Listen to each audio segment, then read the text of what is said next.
নমস্কাৰ good morning 18 ষ্টুডিঅ'ত মৰস্মিতা গোস্বামী আৰম্ভণিতে এক ব্ৰেকিং নিউজ ৰাজ্যত দৈনিক উদ্বেগজনকভাৱে বৃদ্ধি পাবলৈ ধৰিছে কৰোনা আক্ৰান্তৰ সংখ্যা শনিবাৰৰ দিনটোত অসমত 405 জন কৰোনাত আক্ৰান্ত হোৱাৰ খবৰ বিগত 24 ঘণ্টাত 2 জন কৰোনা ৰোগীৰ মৃত্যু কামৰূপ মহানগৰত 145 জন কৰোনাত আক্ৰান্ত কামৰূপত 28 জন ডিব্ৰুগড় আৰু বৰপেটাত 23 জনকৈ লোক কৰোনাত আক্ৰান্ত কৰোনাত বাক্সাৰ এজন লোকৰ ইতিমধ্যে মৃত্যু হৈছে কামৰূপ মহানগৰ এজন লোকৰ কৰোনাত আক্ৰান্ত হৈ মৃত্যু হৈছে পুনৰবাৰ জনাইছো যে ৰাজ্যখনত এতিয়া দৈনিক উদ্বেগজনকভাৱে বৃদ্ধি পাইছে কৰোনা আক্ৰান্তৰ সংখ্যা শনিবাৰৰ দিনটোত অসমত 405 জনকৈ কৰোনাত আক্ৰান্ত হৈছে বিগত 24 ঘণ্টাত 2 জনকৈ কৰোনা ৰোগীৰ মৃত্যু হৈছে কামৰূপ মহানগৰ 145 জন কৰোনাত আক্ৰান্ত হৈছে লগতে কামৰূপত 28 জন ডিব্ৰুগড় আৰু বৰপেটাত 23 জনকৈ লোক কৰোনাত আক্ৰান্ত কৰোনাত বাক্সাৰ এজনৰ মৃত্যু হৈছে কামৰূপ মহানগৰৰ এজন লোকৰ কৰোনাত আক্ৰান্ত হৈ মৃত্যু সাৱটি লৈছে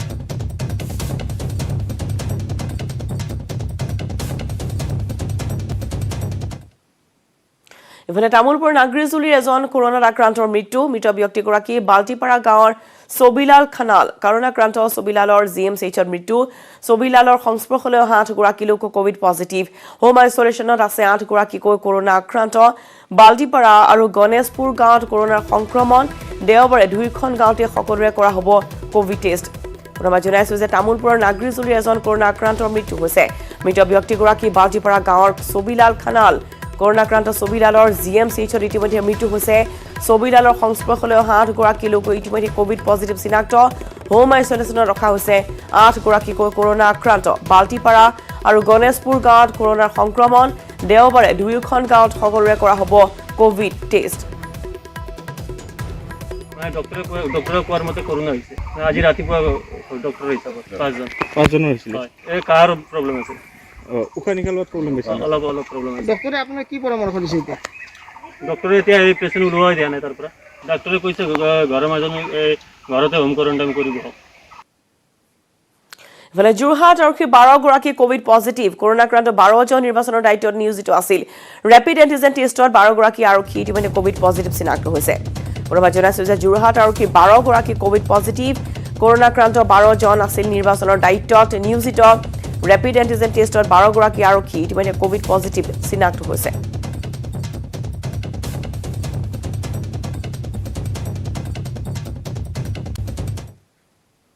ফলে তেজপুৰত আৰক্ষীৰ লোক কৰোনাত আক্ৰান্ত যান-বাহন শাখাৰ এএছআই জগত শইকীয়া আৰু গৃহৰক্ষী জোৱান ধনবৰ দাসৰ শৰীৰত পোৱা গৈছে কোভিড পজিটিভ শনিবাৰে পুৱা থানা চৌহদত কৰা হৈছিল কোভিড টেষ্ট স্বাস্থ্য বিভাগৰ টেষ্টত দুয়ো আক্ৰান্ত হোৱাৰ তথ্য পোহৰলৈ আহিছে আক্ৰান্ত দুয়োগৰাকী বৰাক আৰু বৰপেটাত নিৰ্বাচনী কামত নিয়োজিত আছিল নিৰ্বাচনৰ সময়তে দুয়ো কৰোনাত আক্ৰান্ত হোৱাৰ সন্দেহ কৰিছে আন আৰক্ষীয়ে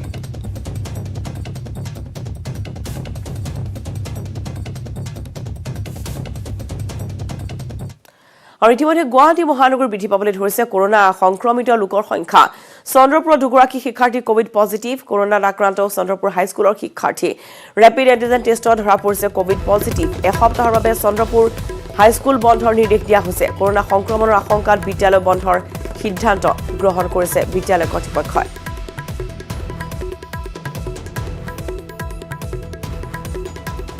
দুইজনী ছোৱালীকে এতিয়া অভিভাৱকক মাতি ঘৰলৈ পঠিয়াই দিছে আৰু কালি তেওঁলোকে ঘৰলৈ গৈ হোম আইচলেশ্যন কৰাৰ ব্যৱস্থা কৰিব বিভাগীয় স্বাস্থ্য বিভাগৰ ফালৰ পৰা মোক এসপ্তাহ বিদ্যালয় বন্ধ ৰাখিবৰ কাৰণে নিৰ্দেশ দিছে মোক আৰু সেই অনুসৰি মই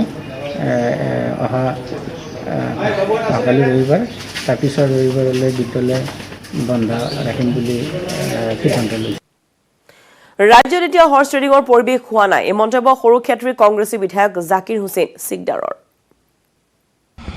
কিনা বেচাৰ কথাটো ওলাইছে তাৰ কথা এটা কথা স্পষ্ট হৈছে ৰাইজে এবাৰ কংগ্ৰেছ দলৰ পক্ষত ভোট দিছে আৰু কংগ্ৰেছ দলৰ নেতৃত্বত মহাজোটবন্ধনৰ পক্ষত ভোট দিছে দ্বিতীয় কথা হ'ল যিটো কিনা বেচাৰ যিটো কথা উত্থাপন হৈছে এই কথাত মই কেতিয়াও সমৰ্থন নকৰোঁ আৰু মই নাভাবোঁ যে এতিয়াও সেই পৰিৱেশ হৈ উঠিছে কাৰণ বৰ্তমান বিজেপি বা অন্যান্য দলে মহাজোটবন্ধনৰ বিৰোধী দলসমূহে তেওঁলোকে যথেষ্ট চিন্তিত আমি দেখা পাইছোঁ আৰু অসমৰ ৰাইজৰ আহ্বানত সকলো দল একত্ৰিত হৈ মহাজোটবন্ধন কৰিছিল আৰু এই মহাজোটবন্ধনৰ কোনো অংশীদাৰী দলে এইবাৰে কিনা বেচাৰ ৰাজনীতিত বা কিনা বেচাৰ যিটো বজাৰ সেই বজাৰখনত কোনো নোসোমাই বুলি মই বিশ্বাস কৰোঁ, নহ'লে ৰাইজে খুদাই নেৰে। আৰু আগন্তুক দিনত অসমত গণতন্ত্ৰৰ প্ৰতি ভাবুকি অহা কোনো কামেই কোনো এটা ৰাজনৈতিক দলে নকৰে বুলি মই বিশ্বাস ৰাখোঁ। হৰ্চ ট্ৰেডিং আকৌ কি বস্তু? আজিকালি মোবাইল ইণ্টাৰনেটতেই হৈ যায়। হৰ্চ ট্ৰেডিং সন্দৰ্ভত মন্তব্য শিলাদিত্য দেৱৰ। কিহৰ হৰ্চ ট্ৰেডিং আৰু হৰ্চ আকৌ মানে আজিকালি ইণ্টাৰনেটত চব হৰ্চ ট্ৰেডিং হৈ যায়, কথাটো বুজিছে নাই? অনলাইনত হৈ যায়। তেওঁলোকে এইটো কথা নহয়তো, কাৰোবাৰ যদি মন বেয়া, তেওঁলোকৰ যদি চিলেকশ্যনৰ সময়তে যে বেয়া বেয়া মানুহ চিলেকশ্যন কৰি দিছে, তেতিয়াহ'লে ঘৰত লুকাই থাকিলেও সি পলাব। চাওক, আমি বিধায়ক কিনা বেচা নকৰোঁ, কথাটো হ'ল যে তেওঁলোকৰ মানুহ পলায়ন কৰে। এতিয়া আপুনি চাওক বি পি এফৰ এজন কেণ্ডিডেট তেওঁ পলায়ন কৰিলে, কেণ্ডিডেট হোৱাৰ পিছত পলায়ন কৰিলে। এতিয়া কাক দুখ দিব আপুনি? তেওঁলোকৰ মানুহখিনিৰ পাৰ্টিৰ প্ৰতি কোনো লয়লিটি নাই, গদিৰ প্ৰতি লয়লিটি আছে। এই গদিটো পাবৰ কাৰণে তেওঁলোকে যিকোনো কাম কৰিব পাৰে। আৰু এইকাৰণে মানে আজি আজমল চাহাব আৰু ৰিপুণ বৰা ডাঙৰীয়াই তেওঁলোকে ভাবিছে তেওঁলোকৰ বিধায়ক কেইটামান যদি জিকি যায়, বাইচান্স যদি পলাই যায় কি হ'ব? নিজৰ প্ৰাৰ্থী বিশ্বাসত ল'ব পৰা নাই বিৰোধী মহাজোঁটে, যাৰ বাবে এতিয়া বিৰোধী মহাজোঁটে উত্থাপন কৰিছে হৰ্চ ট্ৰেডিঙৰ প্ৰসংগ। এই মন্তব্য অগপ সভাপতি অতুল বৰা আৰু উপ সভাপতি কেশৱ মহন্ত। মই নাভাবোঁ শাসক দলে হৰ্চ ট্ৰেডিং কৰিব। এইবিলাক নাটকৰ বাহিৰে অন্য একো নহয়। দুৰ্ভাগ্যজনক কথা, যদি জনপ্ৰতিনিধিসকলক এনেকৈ যদি কিনা বেচা হয় বুলি ভবা যায় বা বিশ্বাস নাথাকে যিসকলক প্ৰাৰ্থিত্ব দিছে, তাতকৈ আৰু দুখৰ কথা কি থাকিব পাৰে দল এটাৰ কাৰণে? মই নাভাবোঁ এনেকুৱা, কাৰণ এইটো এটা স্পষ্ট হৈ আছে যে ভাৰতীয় জনতা পাৰ্টীৰ নেতৃত্বত ৰাজ্যখনত বিজেপি নেতৃত্বাধীন মিত্ৰজোঁটৰ চৰকাৰ হ'ব। ইয়াত কোনো সন্দেহ নাই। আমি 3টা ফেজৰ নিৰ্বাচনতে ৰাজ্যখনৰ ইমূৰৰ পৰা সিমূৰলৈকে ঘূৰিছোঁ। ৰাইজৰ যি অভূতপূৰ্ব সঁহাৰি, সেই কথাটোৱে স্পষ্টভাৱে প্ৰমাণ কৰিছে যে অসমৰ জনতা উন্নয়নৰ পক্ষত, ডেভেলপমেণ্ট লাগে। আৰু যোৱা 2016ৰ পৰা এতিয়ালৈকে যি সুশাসন দিলে গভমেণ্টে, ৰাইজে ভাল পাইছে। যিটো মহাজোঁট বুলি কৈছে, তেওঁলোকৰ অংশীদাৰসকলে তেওঁলোকৰ বিধায়কসকলৰ ওপৰত বিশ্বাস হেৰুৱাইছে। বিশ্বাস হেৰুৱাৰ কাৰণে প্ৰাৰ্থীসকলক অসমৰ পৰা বেলেগ ঠাইলৈ লৈ যাব লগা হৈছে। আৰু তেওঁলোকে ভাবিছে তেখেতসকলৰ চৰকাৰ হ'ব। তেখেতসকলৰ চৰকাৰ 2 তাৰিখৰ আগতেই হ'ব। 2 তাৰিখে মিত্ৰজোঁটৰ চৰকাৰ হ'ব। নিৰ্বাচনী মহাৰণৰ অন্তৰ পিছত এতিয়া ঘোঁৰাৰ বেপাৰ ধৰিছে ৰাজনৈতিক নেতাই। বিজেপিৰ ঘোঁৰা কিনাৰ ভয়ে কঁপাইছে বিৰোধী মহাজোঁটক। কেৱল মহাজোঁটেই নহয়, হৰ্চ ট্ৰেডিঙক লৈ শংকিত হৈ পৰিছে অসম জাতীয় পৰিষদো। নিৰ্বাচন শেষ, এতিয়া ঘোঁৰাৰ বেপাৰত ধৰিছে ৰাজনৈতিক নেতাই। বিজেপিয়ে মহাজোঁটৰ ঘোঁৰা কিনাৰ ভয়ে কঁপনি তুলিছে মহাজোঁটত। যিসকল কৰাৰ হেবিট আছে সেইসকলেতো ট্ৰাই কৰি থাকিব। কেৱল মহাজোঁটেই নহয়, হৰ্চ ট্ৰেডিঙক লৈ আশংকিত অসম জাতীয় পৰিষদো। গতিকে আমাৰ পুৰা সন্দেহ হয় তেওঁলোকৰ এই ছিষ্টেমটোত ক'ৰবাত তেওঁলোকে ষড়যন্ত্ৰ এটা ৰচাৰ মানে আমাৰ উপলব্ধি হয়। ঘোঁৰাৰ বেচা কিনাৰ বিৰুদ্ধে সৰব হ'বলৈ ভোটাৰকো আহ্বান জনাইছে বুদ্ধিজীৱী ডক্টৰ ধীৰেন গোহাঁই। এতিয়া মই ভাবোঁ যে আমাৰ অসমৰ ৰাইজ সজাগ থাকিব লাগিব আৰু তেনেদৰে বিক্ৰী হোৱা প্ৰাৰ্থী বৰ্জন কৰিব। ঘোঁৰা হেৰুৱাৰ ভয়ত অসম এৰি ৰাজস্থান পালেগৈ AIDFৰ 18 জন বিধায়ক প্ৰাৰ্থী। সমষ্টিত থাকি যোৱা AIDFৰ প্ৰাৰ্থী মজিবুৰ ৰহমানে ক'লে, হৰ্চ ট্ৰেডিঙৰ ভয়ত নহয়, ফুৰিবলৈহে গৈছে AIDFৰ প্ৰাৰ্থীসকল। এইটো আপোনাৰ একাংশ সাংবাদিক বা একাংশ মিডিয়াই এইটো কথা ভাবিছে, কিন্তু একচুৱেলি তেখেতসকলে বাহিৰলৈ যে গৈছে, আমাৰ UDFৰ 18 জন কেণ্ডিডেট বাহিৰলৈ গৈছে, হৰ্চ ট্ৰেডিঙৰ ভয়ত যোৱা নাই, তেখেতসকলে গৈছে ফুৰিব গৈছে। কথা এইটোৱে মূল কথা। শুকুৰবাৰে আজমলেও AIDFৰ প্ৰাৰ্থী ৰাজস্থানলৈ যোৱাৰ প্ৰসংগত অজ্ঞতা প্ৰকাশ কৰি দেখুৱাইছিল। মইতো পঠোৱা নাই, মই পঠোৱা নাই। মানে কি আপোনাক এটা কথা সুধিছোঁ যে ব্যক্তিগত যিটো কোনো গৈছে মই নাজানো। কেইজন গৈছে নাজানো, মই নাজানো, মই গৈ আছিলোঁ। পিছে তাৎপৰ্যপূৰ্ণভাৱে খোদ কংগ্ৰেছ নেতাই স্বীকাৰ কৰিছিল মহাজোঁটৰ নেতৃত্বকাৰী দল কংগ্ৰেছে AIDFৰ প্ৰাৰ্থীৰ হোটেলৰ খৰচ বহন কৰাৰ কথা। ইয়াৰ যোগেদি স্পষ্ট কৰি দিছিল মহাজোঁটে সম্ভাৱ্য বিধায়ক হেৰুৱাৰ আশংকাত ভোগাৰ কথা। ইফালে বিজেপিৰ হৰ্চ ট্ৰেডিঙৰ আশংকাৰ পৰা বাদ পৰা নাই হাগ্ৰামা মহিলাৰীৰ BPF দলো। BPFৰ প্ৰাৰ্থীসকলৰ ওপৰত দলীয় নেতৃত্বই চোকা নজৰত ৰাখিছে। লগতে কংগ্ৰেছৰ প্ৰাৰ্থীসকলকো 2 এদিনতে প্ৰমোদ ভ্ৰমণৰ নামত অসমৰ বাহিৰলৈ নিয়াৰ বাবে দলীয় নেতৃত্বই যুঁজা চলোৱা বুলি জানিব পৰা গৈছে। ফলাফল গণনাক লৈ একুৰি এদিন থাকোঁতেই মহাজোঁটৰ ঘূৰাই হেৰুৱাৰ আশংকাক লৈ এতিয়া প্ৰতিক্ৰিয়া শাসকীয় বিজেপি দলৰ। ৰাজ্যসভাৰ সাংসদ ৰাকেশ সিনহাই ক'লে আত্মবিশ্বাসহীনতাত ভুগিছে বিৰোধী মহাজোঁট। আজমলে AIDFৰ প্ৰাৰ্থী ৰাজস্থানলৈ যোৱাৰ কথা একো নাজানো বুলি কোৱাৰ পিছত বিজেপিৰ মুখপাত্ৰ তথা বিধায়ক ডাক্তৰ নোমল মুমিনে ক'লে নাটক কৰিছে আজমলে। মুমিনৰ দাবী যিয়েই নহওক চৰকাৰ হ'ব বিজেপিৰেই। জিকা কেণ্ডিডেটৰ ওপৰতে এইবিলাক কথা আহে, এইবিলাকতো চব হাৰিব দেখোন যিবিলাক পলাই ফুৰিছে। এই নাটক কৰি আছে, জানে এইবাৰ বিজেপি এলায়েন্সে 85 চিট জিকিব, কংগ্ৰেছেও গম পাইছে জিকিব বুলি গম পোৱাৰ পিছত এতিয়া আগতীয়াকৈ নাটক কৰিছে, হৰ্চ ট্ৰেডিং। আৰু ইলেকশ্যনটো হৈছে, ৰিজাল্ট দিয়া নাই, এইবিলাকৰ কথা এটা মিছা কথা এটা কিয় উলিয়াব লাগে? আজমলে মছলিত পইচা চইচা যোগাৰ কৰিছে বিজেপি বা এলায়েন্স কোনোবা নিব পাৰে নেকি বুলি, সেইটো লাভ নহ'ব। কাৰণ আমাৰ একক সংখ্যাগৰিষ্ঠতা আমি আমাৰ যিটো কোৱালিশ্যন AGP, বিজেপি আৰু UPPL আমি পাম। 85ৰ ওপৰত চিট পোৱাৰ পিছত আৰু হৰ্চ ট্ৰেডিঙৰ কথাই নাই। ইফালে কেৱল হৰ্চ ট্ৰেডিঙৰ আশংকাতেই নহয়, চৰকাৰ গঠন কৰাৰ সপোন নেদেখিবলৈও প্ৰকাৰান্তৰে মহাজোঁটক আহ্বান জনালে মুখ্যমন্ত্ৰী সৰ্বানন্দ সোণোৱালে। সোণোৱালৰ দাবী চৰকাৰ গঠনৰ বাবে প্ৰয়োজন হোৱা মেজিক নাম্বাৰ অতিক্ৰম কৰিছে বিজেপিয়ে। যে আমি ইতিমধ্যে মেজিক ফিগাৰ অতিক্ৰম কৰিছোঁ আৰু আমাৰ বিজেপি আৰু মিত্ৰ জোঁটৰ যিকেইটা দল আছে, AGP আছে, UPPL আছে, আমি সকলোৱে মিলি আপোনালোকক যিটো অংক বা যিটো আমি ফিগাৰ ব্যক্ত কৰিছোঁ তাতকৈ বহুত বেছি আসন পাম। আৰু এই কথা নিশ্চিত হৈছে, 100% নহয়, 1000% নিশ্চিত হৈছে। আকৌ এবাৰ বিজেপি চৰকাৰ হ'ব, ইয়াত কোনো প্ৰশ্ন আহিব। এইটো কেৱল এটা কথা আপোনালোকে জানে যে কংগ্ৰেছ আৰু যিটো মহাজোঁট ইতিমধ্যে তেওঁবিলাক হতাশগ্ৰস্ত হৈছে। Bureau report, news 18 Assam north east.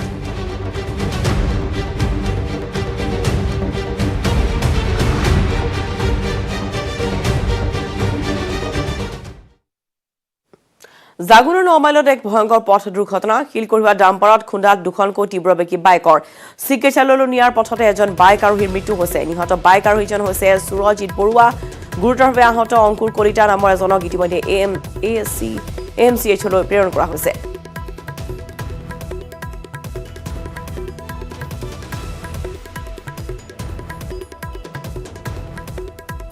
জাগুনৰ 9 মাইলত এক ভয়ংকৰ পথ দুৰ্ঘটনা সংঘটিত হৈছে। শিল কঢ়িওৱা ডাম্পাৰত ইতিমধ্যে খুন্দা মাৰিছে দুখনকৈ তীব্ৰবেগী বাইকে। চিকিৎসালয়লৈ নিয়াৰ পথত এজন বাইক আৰোহী ইতিমধ্যে মৃত্যু সাৱটি লৈছে। নিহত বাইক আৰোহীজনৰ নাম হৈছে সুৰজিৎ বৰুৱা, আহত আনজন হৈছে অংকুৰ কলিতা আৰু ইতিমধ্যে চিকিৎসালয়লৈ প্ৰেৰণ কৰা হৈছে আহত বাইক আৰোহীজনক। বাইকখন মানে গাড়ী পিছফালৰ পৰা আহি আছিলে, তেতিয়া আমি দেখিছোঁ ঘৰৰ পৰা এনেকৈ ডাইৰেক্ট খুন্দা মাৰিলে গাড়ী। বাইকখিনি এটা ঢেৰ বাইক আছিলে, তেতিয়া আমি দেখিছোঁ 3-4টা বাইকটো এনেকৈ একেবাৰে মাৰি গুচি গ'লে এইফালে আগত। এনেই শুনিছোঁ মানে 3জন আছিলে বুলি এক্সিডেণ্ট হোৱাটো। বাইকটো দুখন এতিয়া উঠালে আপোনাৰ গাড়ীত। পুনৰ ক্ৰিকেটৰ ওপৰত এতিয়া মুখ্যমন্ত্ৰী সৰ্বানন্দ সোণোৱাল। ডিব্ৰুগড়ৰ জালান আউটডোৰ খেলপথাৰত হাতত ক্ৰিকেট বেট তুলি ল'লে মুখ্যমন্ত্ৰীগৰাকীয়ে। আছাম প্ৰিমিয়াৰ ক্লাব চেম্পিয়নশ্বিপত ক্ৰিকেটৰ ৰূপত দেখা গ'ল মুখ্যমন্ত্ৰী সোণোৱালক। অসম ক্ৰিকেট সন্থা আৰু DDSৰ উদ্যোগত ডিব্ৰুগড়ত অনুষ্ঠিত আছাম প্ৰিমিয়াৰ ক্লাব চেম্পিয়নশ্বিপৰ ফাইনেল উপভোগ কৰে মুখ্যমন্ত্ৰীগৰাকীয়ে। বৰপেটা তিৰংগা ক্ৰিকেট ক্লাব আৰু গুৱাহাটীৰ বড ক্ৰিকেট ক্লাবৰ মাজত অনুষ্ঠিত হৈছিল ফাইনেল মেচখন।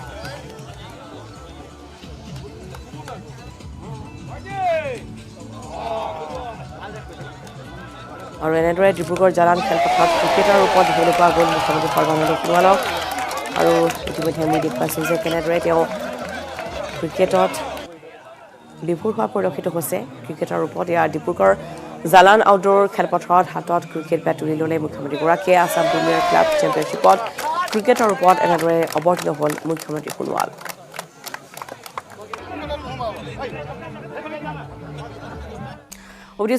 Good morning 18। ৰাজ্যত দৈনিক উত্তেজনাভাৱে বৃদ্ধি পাইছে কৰোনা আক্ৰান্তৰ সংখ্যা। শনিবাৰৰ দিনটোত অসমত 405 জন কৰোনাত আক্ৰান্ত। বিগত 24 ঘণ্টাত 2জনকৈ কৰোনা ৰোগীৰ মৃত্যু হৈছে। কামৰূপ মহানগৰত 145 জনকৈ লোক আক্ৰান্ত হৈছে কৰোনাত। কামৰূপত 28 জন, ডিব্ৰুগড় আৰু বৰপেটাত 23 জনকৈ লোক কৰোনাত আক্ৰান্ত।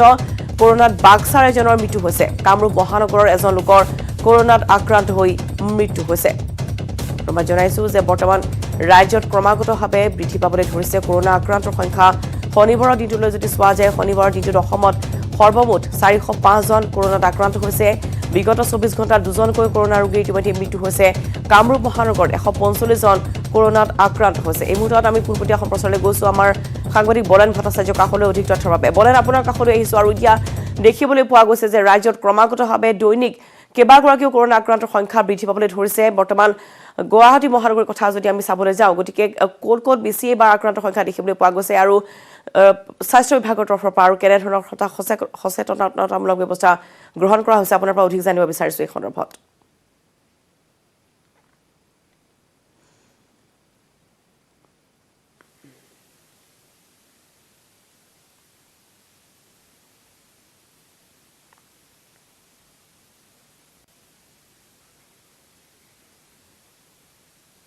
হয় বলেন আপোনাৰ কাষলৈ আহিছো আমি জানিব বিচাৰিছো আপোনাৰ পৰা এতিয়া দেখোন পোৱা গৈছে যে সমগ্ৰ ৰাজ্যতে বহু কৰোনা আক্ৰান্তৰ সংখ্যা বৃদ্ধি পাবলৈ ধৰিছে ৰাজ্যত ক্ৰমাগতভাৱে আৰু ইতিমধ্যে সংখ্যা বৃদ্ধি কৰি শনিবাৰ দিনটো 405 জন হৈছে কৈ বলেন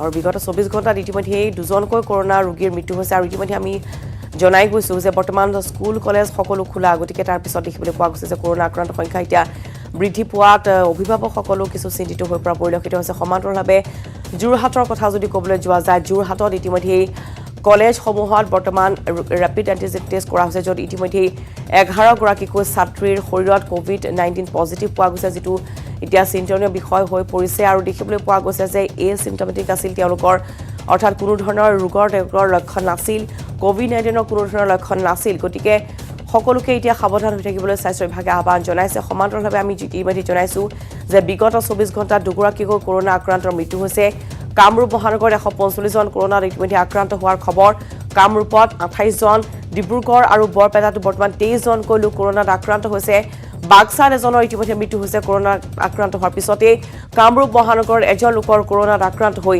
মৃত্যু হৈছে শনিবাৰৰ দিনটোত ইতিমধ্যে দেখিবলৈ পোৱা গৈছে যে ৰাজ্যত এতিয়া শনিবাৰৰ দিনটো 405 জনকৈ কৰোনাত আক্ৰান্ত হৈছে সমগ্ৰ দেশতে বৰ্তমান পুনৰবাৰ আগ্ৰাসী ৰূপত এতিয়া মহামাৰী কৰোনাৰ আতংক পৰিলক্ষিত হোৱা দেখিবলৈ পোৱা গৈছে আৰু বৰ্তমান যেহেতু বিহু আহি আছে অসমত ৰাজ্যখনত গতিকে কেনেধৰণৰ ব্যৱস্থা লোৱা হ'ব সেয়া নিশ্চয়কৈ লক্ষণীয় হ'ব আৰু ইতিমধ্যে বিহু আয়োজক সমিতিসমূহলৈ ৰাজ্য স্বাস্থ্য বিভাগৰ তৰফৰ পৰা আহ্বান জনোৱা হৈছে সকলোকে কোভিড টেষ্ট কৰিবলৈ বিহু ফাংচনৰ 3 দিন পূৰ্বে আয়োজক সমিতিলৈ বা তেওঁলোকৰ শিল্পীসকললৈ আহ্বান জনোৱা হৈছে সকলো দৰ্শকলৈ আহ্বান জনোৱা হৈছে সকলোৱে যাতে মাস্ক পৰিধান কৰিহে অনুষ্ঠানত অংশগ্ৰহণ কৰিবলৈ আহে গতিকে পুনৰবাৰ এই আতংকময় পৰিৱেশৰ যাতে সৃষ্টি নহয় যে পুনৰ সকলো যাতে সাৱধান হৈ থাকিব পাৰে তাৰ বাবে এতিয়া কেৱল নিজৰ সজাগতাই মূল লক্ষ্য শনিবাৰ দিনটোত অসমত 405 জন কৰোনাত আক্ৰান্ত হৈছে বিগত 24 ঘণ্টাত ইতিমধ্যে কৰোনাত আক্ৰান্ত হৈ দুজনৰ মৃত্যু হৈছে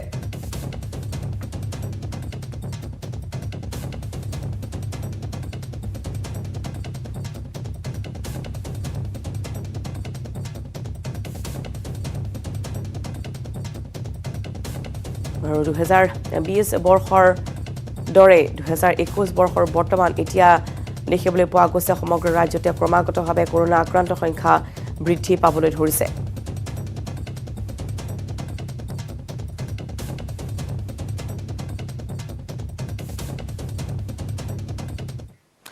আৰু এতিয়া লকডাউনৰ দিশে মহাৰাষ্ট্ৰ আজি হ'ব পাৰে বৃহৎ ঘোষণা কাইলৈৰ পৰা 15 দিনৰ বাবে লকডাউন দিয়াৰ আছে পূৰ্ণ সম্ভাৱনা মহাৰাষ্ট্ৰত সম্প্ৰতি কৰোনা আক্ৰান্ত 5,36,063 জন শুকুৰবাৰৰ দিনটোত আক্ৰান্ত হৈছিল 45,391 জন শুকুৰবাৰে 301 জন কৰোনা আক্ৰান্তৰ মৃত্যু হৈছে মধ্যপ্ৰদেশৰ ঠায়ে ঠায়ে 22 এপ্ৰিললৈকে বৃদ্ধি পাইছে লকডাউন বৃদ্ধি কৰি দিয়া হৈছে লকডাউন 11খনকৈ জিলাত বৃদ্ধি কৰা হৈছে লকডাউন সৰ্বদলীয় বৈঠকৰ পিছতে ঘোষণা কৰিছে মুখ্যমন্ত্ৰী শিৱৰাজ সিং চৌহানে পুনৰবাৰ জনাও যে লকডাউনৰ দিশে বৰ্তমান মহাৰাষ্ট্ৰ যেহেতু সমগ্ৰ দেশতে মহাৰাষ্ট্ৰতে সৰ্বাধিক এতিয়া আক্ৰান্ত সংখ্যা বৃদ্ধি পাইছে কোভিড-19 মহামাৰীৰ পয়ভৰ এতিয়া কেৱল মহাৰাষ্ট্ৰত আৰু তাৰ পৰা যাতে বৃহৎ অঘটন নহয় অন্যান্য দেশসমূহলৈ বা অন্যান্য স্থানসমূহলৈ যাতে নিবিয়পে তাৰ বাবে লকডাউনৰ ঘোষণা কৰা হৈছে আৰু ইতিমধ্যে আমি জনাইছো যে মহাৰাষ্ট্ৰত এক বৃহৎ ঘোষণা হ'ব পাৰে আজিৰ দিনটোত কাইলৈৰ পৰা 15 দিনৰ বাবে লকডাউন দিয়াৰ আছে পূৰ্ণ সম্ভাৱনা মহাৰাষ্ট্ৰত সম্প্ৰতি কৰোনা আক্ৰান্ত সংখ্যা হৈছে গৈ 5,36,063 জন শুকুৰবাৰ দিনটোত আক্ৰান্ত হৈছে 45,391 জন শুকুৰবাৰে 301 জন কৰোনা আক্ৰান্তৰ মৃত্যু ইফালে মধ্যপ্ৰদেশৰ ঠায়ে ঠায়ে 22 এপ্ৰিললৈ বৃদ্ধি লকডাউন 11 জিলাত বৃদ্ধি কৰা হৈছে লকডাউন সৰ্বদলীয় বৈঠকৰ পিছত ঘোষণা মুখ্যমন্ত্ৰী শিৱৰাজ সিং চৌহানৰ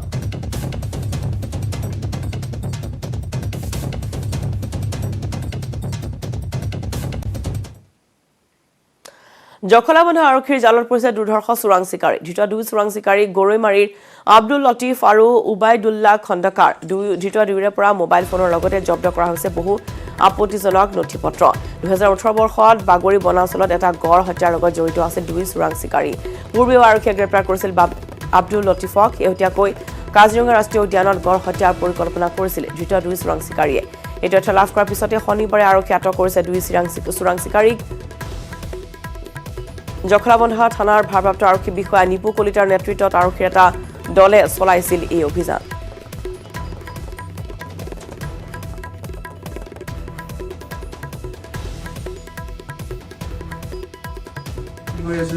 প্লেন বনাই আছিল গড় মাৰিব কাজিৰঙা ৰাষ্ট্ৰীয় উদ্যানত আৰু ইতিমধ্যে উবাইদুল্লাহ খণ্ডকাৰে বহুবাৰ ডিমাপুৰত গৈছে কহিমা পৰ্যন্ত গৈছে তেওঁলোকৰ আমি গোটেই লোকেশ্যন আমি ট্ৰেক কৰা হৈছে আৰু তেওঁলোকে ইতিমধ্যে এটা আৰ্মছ কিনিছে বুলি আমি খবৰ পাইছোঁ তো এতিয়া আৰ্মছটো এতিয়া ৰিকভাৰীৰ কাৰণে আমি লাগি আছোঁ আৰু যিটো আব্দুল লতিফ ই আগতেও এৰেষ্ট হৈছে অতি সোনকালে এটা গড় নিধন কৰিলে হয় সেই হিচাপে তেওঁলোকৰ ষ্টেটমেণ্ট লোৱা হ'ল ষ্টেটমেণ্ট মানে তেওঁলোকে বিভিন্ন কথা কৈছে আৰু ইয়াৰ লগত জড়িত বহুত ব্যক্তি আছে তো সেই ব্যক্তিকেইটা আমি কৰায়ত্ব কৰিবলৈ যত্ন কৰি আছোঁ লগতে তেওঁলোকৰ আপোনাৰ মোবাইল ফোন দুটা চিজ কৰিছে আৰু বহু আপত্তিজনক নথিপত্ৰ ঘৰৰ পৰা আমি ৰিকভাৰী কৰিছোঁ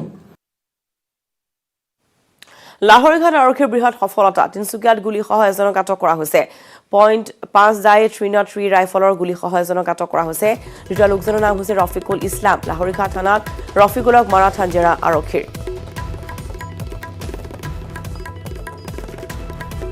জনাও যে লাহৰীঘাট আৰক্ষীৰ এক বৃহৎ সফলতা তিনিচুকীয়াত গুলীসহ এজনক আটক কৰা হৈছে 5.303 ৰাইফলৰ গুলীসহ এজনক আটক কৰা হৈছে ধৃত লোকজনৰ নাম হৈছে ৰফিকুল ইছলাম লাহৰীঘাট থানাত ৰফিকুলক মাৰাথান জেৰা চলাইছে আৰক্ষীয়ে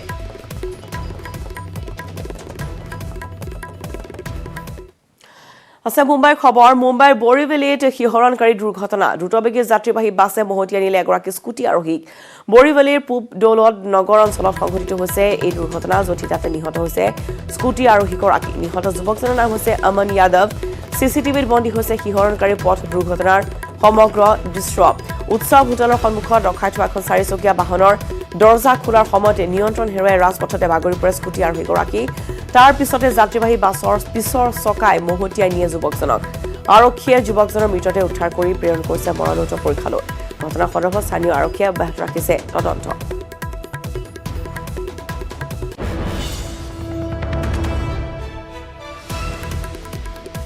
সমগ্ৰ দৃশ্যবন্দী হৈছে চিচিটিভি কেমেৰাত আৰু এনেদৰে এক শিহৰণকাৰী দুৰ্ঘটনাত অমন যাদৱ নামৰ যুৱকজন নিহত হৈছে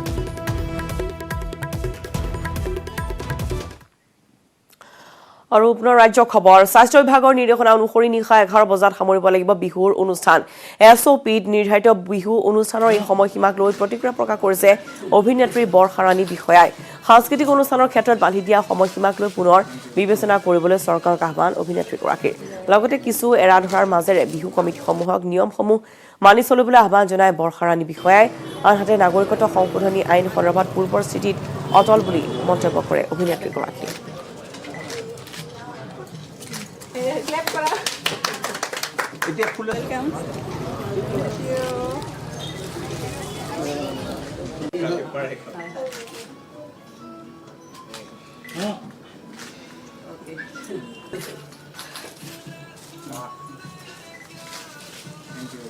আৰু এনেদৰে পূৰ্বৰ স্থিতিৰ কাৰ স্থিতিৰ সন্দৰ্ভত বৰষাৰাণী বিষয়ে ইতিমধ্যে উল্লেখ কৰিছে যে তেওঁ সেই স্থিতিতে অটল আছে সমান্তৰালভাৱে স্বাস্থ্য বিভাগৰ যি নিৰ্দেশনা 11 বজাত বিহুৰ অনুষ্ঠান বন্ধ কৰিব লাগিব সেই অনুষ্ঠানৰ ক্ষেত্ৰত তেওঁ উল্লেখ কৰিছে যে পুনৰ বিবেচনা কৰক যিহেতু সাংস্কৃতিক অনুষ্ঠানৰ ক্ষেত্ৰত কোনো ধৰণৰ নীতি নিৰ্দেশনা আচলতে মানি চলিব নোৱাৰি গতিকে সেই যি অনুষ্ঠান শেষ কৰাৰ যি সময়সীমা তাক লৈ পুনৰ বিবেচনা কৰিবলৈ আহ্বান বৰষাৰাণী বিষয়াৰ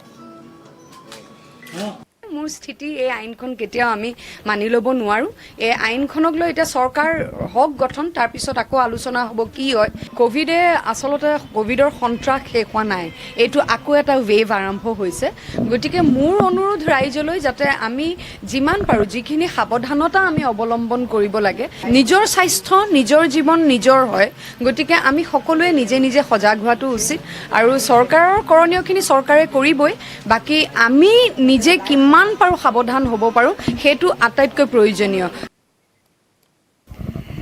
মই ভাস্কৰ বৰুৱাৰ কাৰণে তোমালৈ বুলি এফাকি গাইছোঁ আৰু ঐ জান ঐ আহিল বৰ দৈছিলা ঐ জান ঐ দিলে বিহুৰ বতৰা ঐ জান ঐ জাকে জাকে বিহুৱা ঐ জান ঐ কি যে মোহনীয়া ঐ জান তুমি আহিবা ঐ জান কপৌ ফুল আনিবা ঐ জান মোৰে ঘিলা খোপাত ঐ জান তুমি গুজি দিবা ঐ জান